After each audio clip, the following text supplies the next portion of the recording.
আল্লাহ আপনাকে ভালোবাসেন এবং আল্লাহই আপনাকে প্রকৃত অর্থে ভালোবাসেন, বাকিরা আপনাকে স্বার্থের জন্য ভালোবাসেন। মনে রাখবেন, প্রকৃত অর্থে শুধু আল্লাহই তার বান্দাদেরকে ভালোবাসেন, বাকিরা মানুষের অবস্থানকে ভালোবাসে, মানুষের ব্যক্তি সত্তাকে নয়, আপনার আত্মাকে নয়, আপনার অবস্থানকে। এটা আপনি হারে হারে উপলব্ধি করবেন যত দিন যাবে। বাকি বিষয়গুলো স্বার্থকেন্দ্রিক। আল্লাহ রাব্বুল আলামিনের ভালোবাসা স্বার্থকেন্দ্রিক নয়, নিঃস্বার্থ। আল্লাহর জন্য ভালোবাসো। মাকে ভালোবাসেন আল্লাহর জন্য, বাবাকে ভালোবাসেন আল্লাহর জন্য, আপনি সন্তান সন্ততিকে ভালোবাসেন আল্লাহর জন্য, স্ত্রীকে ভালোবাসেন আল্লাহর জন্য। তাদের জন্য করেন আল্লাহকে সন্তুষ্ট করার জন্য, তাদের কাছে কিছু পাওয়ার আশায় না। যখন আপনি কারো কাছে কিছু পাওয়ার আশা করবেন, তখন তার কাছ থেকে কষ্ট পাবেন। যখন কারো কাছে কিছু পাওয়ার জন্য আপনি আশা করবেন, তখন তার কাছে কষ্ট পাবেন। এর বাইরে একটা ভালোবাসা থেকে, ডিভাইন, আল্লাহর পক্ষ থেকে আসে। সেই দুই ব্যক্তি যারা আরশের ছায়ায় ছায়া পাবে, ওই 7 শ্রেণীর মধ্যে এক শ্রেণী হচ্ছে ওই দুই ব্যক্তি যারা একে অপরকে শুধু আল্লাহর জন্য ভালোবাসত। এই ভালোবাসা, মুআমালাত, আপনার উঠা বসা, চলাফেরা, ইবাদত, প্রতিটা কাজ হোক শুধু আল্লাহর সন্তুষ্টির জন্য। এটাই হচ্ছে তাওহীদের চূড়ান্ত লেভেল। তখন গিয়ে আপনি আল্লাহর মারিফত বুঝতে পারবেন, আল্লাহকে আপনি আপন করে পাবেন। যখন ডাকবেন, দেখবেন আল্লাহ আপনার কাছে আছে। এমন সময় দেখবেন মনে মনে কিছু চিন্তা করেছেন যে আমার এটা দরকার, দেখবেন বাসায় গিয়ে ওটা হাজির আপনার সামনে। নবী সাল্লাল্লাহু আলাইহি ওয়াসাল্লাম এটাই বলেছেন, জুতার ফিতা প্রয়োজন হলেও আল্লাহর কাছে চেয়ে নাও। তোমার যদি জুতার ফিতার প্রয়োজন হয়, আল্লাহর কাছে চেয়ে নাও, কারোর কাছে চেয়ে না। আব্দুর রহমান বিন আউফ রাদিয়াল্লাহু আনহু মদিনায় গিয়েছেন হিজরত করে। অন্য একজন সাহাবী বলছেন, আমার 2টা বাড়ি আছে, একটা নিয়ে নেন, 2টা জমি আছে, একটা নিয়ে নেন। আব্দুর রহমান বিন আউফ তিনি বলছেন, আরিনি আইনাস সুক, আমাকে দেখিয়ে দাও যে বাজার কোথায়। অল্প কিছু খেজুর কিনলেন, আল্লাহর প্রতি তাওয়াক্কুল করে গায়রাতের পরিচয় দিলেন, ব্যক্তিত্বের পরিচয় দিলেন, দিয়ে তিনি চলে গেলেন বাজারে। বাজারে গিয়ে ব্যবসা শুরু করলেন। মাত্র 7 বছরের ব্যবধানে তিনি মদিনার শ্রেষ্ঠ ধনীদের একজন হয়েছেন। আল্লাহর হয়ে যান, শুধু আল্লাহকে আপন করে নেন, দেখবেন সবকিছু আপনার অনুকূলে ইনশাআল্লাহ। ইন্না সলাতি ওয়া নুসুকি ওয়া মাহইয়ায়া ওয়া মামাতি লিল্লাহি রাব্বিল আলামিন, এই কনসেপ্টে আসেন। ইব্রাহিম আলাইহিস সালাম বলেছেন, আমার সালাত, আমার যত কুরবানি, আমার জীবন, আমার হায়াত, মৃত্যু সবকিছু আল্লাহর জন্য। দুনিয়াতে যদি আল্লাহর পথে চলতে আপনি বাধা পান, বিপত্তি পান, কষ্ট পান, দুঃখ কষ্ট আসে, বালা মুসিবত আসে, আপনার মুখে হাসি থাকবে, আপনি বুঝবেন এগুলো আল্লাহর জন্য, আল্লাহ এগুলোর প্রতিদান দিবেন ইনশাআল্লাহ। এবার আসেন আরেকটা পয়েন্টে এসে আমি আলোচনা শেষ করতে চাই। আমাদের সামনে একটা মৌসুম অপেক্ষা করছে আল্লাহর ক্ষমা পাওয়ার। 3 শ্রেণীর মানুষের জন্য নবী সাল্লাল্লাহু আলাইহি ওয়াসাল্লাম অভিশাপ দিয়েছেন। অভিশাপ, এক শ্রেণী তারা যারা বৃদ্ধ পিতামাতাকে পেয়েছে, তাদের সেবা যত্ন করে জান্নাত লাভ করতে পারে নাই। যে দৃশ্যটা দিন দিন বাড়ছে, পিতামাতাদের খেদমত করাটাকে এখন আমরা ফরজ বলে মনে করি না, বরং আমরা স্ত্রী সন্তানের খেদমতটাকে ফরজ বলে মনে করি। দিন যাচ্ছে দেখবেন বৃদ্ধাশ্রমের সংখ্যা বাড়ছে। বৃদ্ধাশ্রমের কোনো জায়গা নেই ইসলামে, বরং মায়ের পায়ের নিচে সন্তানের বেহেশতের কথা বলা হয়েছে। পিতার সন্তুষ্টিতেই সন্তানের জান্নাত জাহান্নাম নির্ধারণ হবে, এমনটা বলা হয়েছে। এই শ্রেণী মানুষের জন্য অভিশাপ, ধ্বংস। নবী সাল্লাল্লাহু আলাইহি ওয়াসাল্লাম ধ্বংসের দোয়া করেছেন। আরেক শ্রেণী তারা যাদের সামনে নবী সাল্লাল্লাহু আলাইহি ওয়াসাল্লামের নাম উচ্চারিত হয়, তারা দরুদ শরীফ পড়ে না, সাল্লাল্লাহু আলাইহি ওয়াসাল্লাম এটা পড়ে না। জুমার দিনে যে কাজগুলো বেশি বেশি করবেন, তার মধ্যে একটা হচ্ছে দরুদ পড়বেন, বেশি থেকে বেশি। আল্লাহ পাকের এক শ্রেণীর ফেরেশতা আছেন যারা দরুদ কালেক্ট করেন এবং নবী সাল্লাল্লাহু আলাইহি ওয়াসাল্লামের রওজা এবং কবরে পৌঁছে দেন। নবী সাল্লাল্লাহু আলাইহি ওয়াসাল্লাম উত্তর দেন। এটা কিভাবে দেন, এটা ব্যাখ্যা আমরা করতে পারবো না, কারণ সবকিছু যুক্তি, দর্শন, বিজ্ঞান দিয়ে প্রমাণ করা যাবে না। পশ্চিমারা যা শিখাচ্ছে যে যুক্তি, বিজ্ঞান, দর্শন, পরীক্ষা নিরীক্ষা, পর্যবেক্ষণের মাধ্যমে যা লাভ করা যায় তাই জ্ঞান, এর সাথে ইসলাম সম্পূর্ণভাবে একমত না। ইসলামের অনেক কিছু আছে যেগুলোর ব্যাখ্যা আপনি যুক্তি, বিজ্ঞান, দর্শন দিয়ে পাবেন না। বিজ্ঞানকে জিজ্ঞাসা করেন, excuse me mister science, can you give me the definition of রুহ? Can you give us the definition of রুহ বা সোল? সায়েন্স, আপনি কি আমাকে আত্মার সংজ্ঞা দিতে পারবেন? সায়েন্সের দৌড় শেষ, পারবে না। জিজ্ঞাসা করেন ঘুমের ডেফিনেশন দিতে, মেডিকেল ব্যাখ্যা দিতে পারবে, স্বপ্ন এবং ঘুমের ব্যাখ্যা দিতে পারবে না। জিজ্ঞাসা করেন যে কবরের আযাবের ডেফিনেশন দিতে, পারবে না। জিনদের সংজ্ঞা দেন, জিনকে প্রমাণ করেন পরীক্ষা নিরীক্ষা পর্যবেক্ষণে, পারবেন না। আল্লাহ পাক বলেছেন, ওয়া মা খালাকতুল জিন্না ওয়াল ইনসা ইল্লা লিয়াবুদুন। কনফ্লিক্ট আছে এখানে। মালায়েকা, ঈমানের দ্বিতীয় পিলার, আল্লাহ বিশ্বাস, তারপরে মালাইকায় বিশ্বাস। মালাইকাকে তারা প্রমাণ করতে পারবেন না। আপনি সায়েন্স এটা ল্যাবে বসে প্রমাণ করতে পারবেন না যে এই জায়গাটা ফেরেশতারা ঘিরে রেখেছেন। ফেরেশতারা দরুদ কালেক্ট করেন, পৌঁছে দেন। এটা বারজাখ, টোটালি ডিফারেন্ট একটা জগৎ। এটার ব্যাখ্যা আমরা করতে পারবো না। তাই যেগুলোর ব্যাখ্যা করা যায় না সেগুলোর অস্তিত্ব নাই, কথা ঠিক নয়। এটা সায়েন্সের বা যুক্তির বা দর্শনের দুর্বলতা, ইসলামের দুর্বলতা নয়। এটা নবী সাল্লাল্লাহু আলাইহি ওয়াসাল্লাম মেরাজে গিয়েছেন, কিভাবে গিয়েছেন, এত আসমান কিভাবে গেলেন, এর সবকিছু সায়েন্স দিয়ে আপনি ব্যাখ্যা করতে পারবেন না। এই জায়গায় একটা শিরক হচ্ছে। মুসলিমদের কনসেপ্ট হয়ে গেছে এমন যে কিছু প্রমাণ করা গেলেই সায়েন্স দিয়ে তাহলে বিশ্বাস করবো, না হলে করবো না। এই কনসেপ্ট ঠিক না। আপনি আপনার আত্মাটাই প্রমাণ করতে পারবেন না। এটা কঠিন না, তরল না, বায়বীয় না, কি কোথায় থাকে, মৃত্যুর সময় কোথায় যায়, একটা ডেড বডি আর আমার মধ্যে কি পার্থক্য? আত্মার পার্থক্য না? এর রূহটা কোথায় গেল, কি হলো, এটা ব্যাখ্যা করতে পারবেন না। সবকিছুকে এভাবে প্রোটেস্ট্যান্ট ভার্সনে চিন্তা করবেন না। আসেন, ফেরেশতারা কালেক্ট করেন, পৌঁছে দেন, নবী সাল্লাল্লাহু আলাইহি ওয়াসাল্লাম অ্যানসার দেন। আরেক শ্রেণী হচ্ছে তারা যারা রমজান মাস পেয়েছে, 1 মাস পরে রমাজান, এখন থেকে 1 মাস পরে রমাজান, রমজান মাসকে পেয়েছে, রমজান মাসে ইবাদত বন্দেগী করে আল্লাহর কাছ থেকে ক্ষমা নিতে পারলো না, এরা ধ্বংস হয়ে যাবে। নাউযুবিল্লাহ। 1 মাস পরে আসছে রমজান। দুনিয়াদার মানুষরা অলরেডি প্ল্যান করে ফেলেছে রমজানে কোন কোন পণ্যের দাম কি কি হবে, কিভাবে সিন্ডিকেট করা যায়, কি করা যায়, কেমনে লাভ করা যায়, কি সব ওদের প্ল্যান রেডি। দিনদার মানুষরা এমন করবে না। দিনদার মানুষ যারা ক্ষমা পেতে চায় তাদের কয়েকটা কাজ আমি বলে শেষ করছি। 1 নাম্বার, রমজান মাসে 5 ওয়াক্ত নামাজ জামাতে পড়ার চেষ্টা করেন। পারবেন না? হঠাৎ করে কিন্তু একটা জায়গায় শুরু করা যায় না। রমজান থেকেই শুরু করবো এমনটা করা যাবে না, কিন্তু আগে থেকেই স্টার্ট করতে হবে। তাহলে রমজানে গিয়ে আপনি ফ্লো সৃষ্টি করতে পারবেন।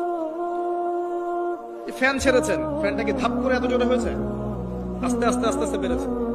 একটা স্পিড আসতে সময় লাগে। আপনি প্রথমে দৌড় শুরু করেই তো বাইকে আপনি 100 টানতে পারবেন না। আপনাকে গ্র্যাজুয়ালি যেতে হবে। এটাই সুন্নাহ, আল্লাহ পাকের সুন্নাহ গ্র্যাজুয়াল। দিন থেকে রাত কিন্তু ধাপ করে হয় না, আস্তে আস্তে হয়। রাত থেকে দিন আস্তে আস্তে হয়। আপনি এখান থেকে শুরু করেন, শাবান মাস থেকে। শাবান মাসে মাঝে মাঝে কিছু রোজা রাখেন, কয়েকটা সম শাবান মাসে রাখেন। নবী সাল্লাল্লাহু আলাইহি ওয়াসাল্লাম শাবানে বেশি বেশি রোজা রাখতেন। আল্লাহ পাক আমাদেরকে তৌফিক দান করুন যাতে রমজানে গিয়ে আমাদের কষ্টটা কম হয়।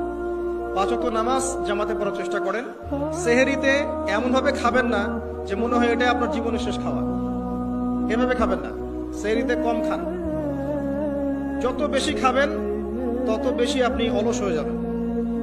মুসলিমদের উচিত নয় খুব বেশি ভরপেট খাওয়া। এবং এই সুন্নাতটা এখন কিতাবের মধ্যে আছে, আমাদের বডি এবং আমলের মধ্যে সুন্নাতটা খুব একটা নাই। যত বড় আশেকে রাসূল দেখবেন তত বড় ভুঁড়ি। এটাই বাস্তবতা। আমরা ভোগবিলাসী হয়ে গেছে আর কি।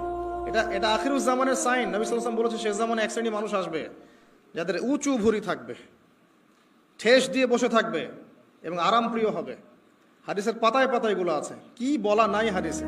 ঈসা ইবনে মারইয়াম যখন আসবেন সিরিয়ার দামেস্কের সাদা মসজিদের মিনারের উপরে, তখন তার মাথা দিয়ে টপ টপ করে পানির ফোঁটা পড়বে, এটাও হাদিসে বলা আছে। মাসিহুদ দাজ্জালকে তিনি কোথায় মারবেন, কোথায় হত্যা করবেন, সেটাও হাদিসে আসছে, প্যালেস্টাইনের বাবেলুদ নামক জায়গায়। কি নাই ইসলাম? সবকিছু আছে। মানতে পারি না সেটা ডিফারেন্ট বিষয়, কিন্তু স্বীকার করতে হবে যে আছে, ইনশাল্লাহ জান্নাত যাওয়া যাবে। মানতে পারি না, আমল করতে পারি না, প্রতিবন্ধকতা আছে, সেটা আল্লাহ পাক এক্সকিউজ নিবেন হয়তোবা। আগে স্বীকার করতে হবে, আকীদা ঠিক করতে হবে যে হ্যাঁ এখানে সলিউশন আছে। আল্লাহ পাক এতটুকু করার তৌফিক অন্তত আমাদেরকে দান করুন। ইফতারেও কম খাবেন। ইফতারে সারাদিন রোজা রেখে বেশি খাবেন না। খেতে হলেই পেটের 1 ভাগ খান, 1 ভাগ ফাঁকা রাখেন, আপনি ইবাদত করে স্বাচ্ছন্দ্য বোধ করবেন। ইফতারে বেশি খেলে তারাবি নামাজ পড়তে পারবেন না। এবং তারাবি জামাতে পড়ার চেষ্টা করবেন। তারাবি সালাতে সুন্দর করে লম্বা করে পড়ার চেষ্টা করবেন, সময় লাগুক 1 ঘন্টা 2 ঘন্টা। সবচেয়ে উন্নত মানের হাফেজকে রাখবেন, যার তেলাওয়াত শুনলে নামাজে মনোযোগ বাড়ে, সুমধুর তেলাওয়াত করবে, পুরো কোরআন খতম করবে। আমরা মনোযোগের সাথে তারাবি করবো ইনশাআল্লাহ। তারাবি সালাতের মাঝখানে দোয়া করবেন, সেজদায় বেশি বেশি দোয়া করবেন। রমজান মাসে দোয়া কবুল হয়। রোজা রাখা অবস্থায় বেশি বেশি দোয়া করবেন, নিজের জন্য, পরিবারের জন্য, আত্মীয় স্বজনের জন্য, দেশের জন্য, উম্মার জন্য, সবার জন্য দোয়া করবেন। দোয়ার মধ্যে সাম্প্রদায়িক হবেন না, স্বার্থপর হবেন না, সবার জন্য দোয়া করতে শেখেন। আল্লাহ পাক আপনার দোয়া বেশি বেশি কবুল করবেন ইনশাআল্লাহ। রমজান মাসে যাকাত গুলো দিয়ে দিবেন। যাকাত হচ্ছে ইসলামিক ইকোনমিক্সের বেস। যাকাতটাই বেস। শুধুমাত্র একটা কাজ যদি করতে পারতাম আমরা, এটা যাদের ক্ষমতা আছে তারা যদি কখনো মূল্যায়ন করে হয়তোবা উপকার হবে। এই দায়িত্ব আমাদের না, আমাদের দায়িত্ব শুধু প্রচার করা। শুধু যদি জাকাতটা কালেক্ট করা যেত একটা সিস্টেমেটিক ওয়েতে, বাংলাদেশে এমনও মানুষ আছে যার একজনের জাকাতের টাকা দিয়ে 100টা পরিবার চলবে, এবং এটা প্রতি বছর আসবে, এক বছর না, প্রতি বছর নিসাব পরিমাণ সম্পদ হলেই জাকাত আসবে। দেখবেন একটা হিউজ ক্যাপিটাল আমাদের তৈরি হতো। এটা দিয়ে আপনি বড় বড় মেগা প্রজেক্ট করতে পারতেন। দুর্ভাগ্যজনক, এটাতে আমরাই জাকাত দিতে চাই না। অনেক মুসলিম আছে নামাজ পড়ে জাকাত দেয় না, অনেক মুসলিম আছে নামাজ পড়ে সুদ খায়, নামাজ পড়ে ঘুষ খাচ্ছে, নামাজ পড়ে দুর্নীতি করছে, নামাজি ব্যক্তি, কপালের সেজদার দাগ আছে। আমি এমন দেখেছি আমার সাথে আল্লাহ রাস্তায় সময় দিয়েছে তাবলিগে, বোনের সম্পত্তি দেয়নি, বোনের হক দেয়নি, বোনকে বুঝিয়েছে যে তুমি না নিলে তো এটা নেকির কাজ, তুমি ছেড়ে দিলে এটাই নেকির কাজ, সব হবে তোমার। আমরাও কম না ভাই, তো আগে নিজে ভালো হই, মানুষের ভালো নিয়ে পরচিন্তা করি। আলাইকুম আনফুসাকুম, নিজের নফসের খবর নেই। মানুষকে সংশোধন করা অনেক কঠিন বিষয়, নিজে সংশোধন না হলে মানুষকে সংশোধন করা যায় না। এটাই আমাদের সমস্যা, আমরা আগে নিজের চিন্তা না করে মানুষের চিন্তা করি। আল্লাহ পাক আমাদেরকে বোঝার তৌফিক দান করুন, বক্তা শ্রোতা সবাইকে আমল করার তৌফিক দান করুন। রমজান মাসে আরো কিছু কাজ করুন, বেশি বেশি ইফতার করাবেন, বেশি থেকে বেশি মানুষকে ইফতার করাবেন, পারা যাবে ইনশাআল্লাহ। একজন রোজাদারকে ইফতার করালে ওই ব্যক্তি রোজার নেকি আপনি পাচ্ছেন, এবং আপনার নেকি থেকে কাটা হবে না, বরং আপনাকে এক্সট্রা বোনাস দেওয়া হবে। প্রত্যেকদিন মসজিদে আসর থেকে মাগরিব পর্যন্ত হাদিসের দার্সে হাদিসের ব্যবস্থা করেন। এই যে আপনাদের এখানে মুনতাকা হাদিস বই আছে না, মুনতাকা হাদিস, ফয়জুল কালাম, তারপরে এই যে রিয়াদুস সালেহিন, এই বইগুলো আছে, মিশকাত, এখান থেকে দার্স দিবেন। আসর থেকে মাগরিব পর্যন্ত এগুলো চলবে। মাগরিবে মানুষ আসবে, এখানে সবাই মিলে ইফতার করবে, করা যাবে না? ইফতার করাবেন, পরিবেশ মজা থাকবে। ইফতার যারা বাসায় করবেন, আমার অনুরোধ হচ্ছে পরিবার বর্গকে সাথে নিয়ে ইফতার করেন, যাতে ছোট ছোট বাচ্চারা দেখে যে আমরা এভাবে ইসলামিক সংস্কৃতি দেখে বড় হয়েছি। এখন এক একটা পরিবার এক একটা জগৎ, একটা ছাদের নিচে 10টা জগৎ, 10 জনের হাতে 10টা ফোন, এক একজন এক একটা ঘরে, ফোনের মধ্যে এক একটা ওয়ার্ল্ড, এক একটা জগৎ, কারোর সাথে কারো কথা নাই, আত্মকেন্দ্রিকতা। পাশে কে ফ্ল্যাটে কে আছে তো দেখার সময় নাই। তো পরিবারের সদস্যদেরকে নিয়ে ইফতার করেন। আরেকটা নসিহত করব, রমজানের যে বাজার, এই বাজারটা আগেই করে রাখেন। রমজান মাসে বেশি বেশি বাজারে যাবেন না, সময় নষ্ট করবেন না, বেশি বেশি কোরআন তেলাওয়াত করবেন। রমজান মাসে কোরআন তেলাওয়াত এজন্য করবেন, কোরআন এই মাসেই নাজিল হয়েছে, অন্তত একটা বার খতম দেওয়ার চেষ্টা করুন, পারা যাবে? আলিফ লাম মিম থেকে একদম মিনাল জিন্নাতি ওয়ান নাস পর্যন্ত প্রত্যেকদিন এক পারা করে পড়েন, 30 দিন 30 পারা হয়ে যাবে, পারা যাবে না? যারা হাফেজে কোরআন আছেন, এই মাসে কোরআনটাকে হিফজ করবেন, আরো ভালো করে চর্চা করবেন। যারা আরো বড় স্কলার আছেন, কোরআনকে গবেষণা করবেন, কোরআনের দার্স দিবেন, মানুষকে কোরআনের কথা বলবেন। এটা একমাত্র কিতাব যার মধ্যে প্রতিটা বিষয়ের সলিউশন আছে, এবং এটা মানুষের ভিতর ঢুকে গেলে আপনাকে তখন তরোয়ারির জোরে ইসলাম আর কায়েম করতে হবে না। ইসলাম এভাবে কায়েম হয়েও নাই, মানুষের মন পরিবর্তনের মধ্য দিয়ে ইসলাম কায়েম হয়েছে।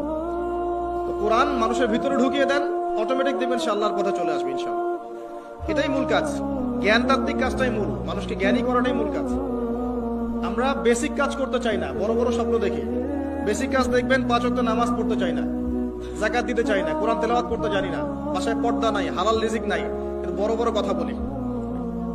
ব্যক্তি জীবন ঠিক করা উচিত আগে, বড় বড় কথা অনেক পরে, এগুলো সময় না। এখন প্রাইমারি লেভেলের কাজ ঠিক নাই, ভিত্তি ঠিক নাই, আপনি বাড়ি বানাবেন কিভাবে?